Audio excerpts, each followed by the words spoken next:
కడుపున పుట్టిన కొడుకులే ఇంటి నుంచి గెంటేశారని ఓ వృద్ధురాలు పోలీసులను ఆశ్రయించిన ఘటన జగిత్యాలలో చోటు చేసుకుంది.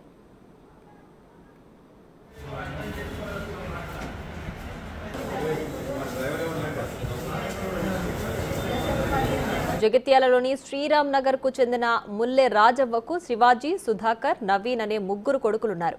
భర్త మృతి చెందడంతో రాజవ్వ కొడుకుల వద్దనే ఉంటోంది.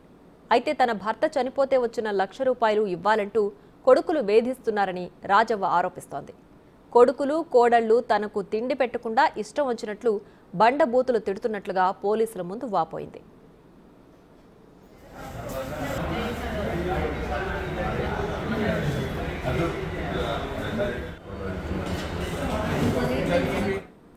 పోలీసులకు ఫిర్యాదు చేసినా వారేం పట్టించుకోరని తల్లితో కొడుకులు అనడంతో చివరకు పోలీసులను ఆశ్రయించింది రాజవ్వ.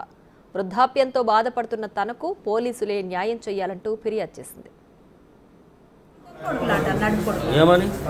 పోలీసు వాళ్ళు ఏం చేస్తారు, నన్ను పట్టి పోని ఎన్నో సార్లు అన్నాడు.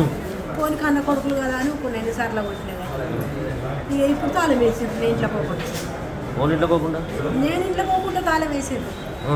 బాత్రూంలో తాళం చేస్తున్నా, నువ్వు పోవద్దు ఇంట్లోకి, నాకు ₹1,00,000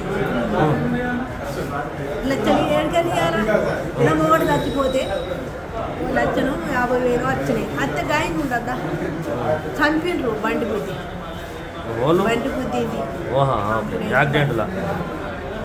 అయ్యో పైసలు. నీ పేరేం పేరు అబ్బా? రాజవ్వ. రాజవ్వ. నీ కొడుకుల పేరు? శివాజీ, ఇంకా సుధాకర్, నవీన్.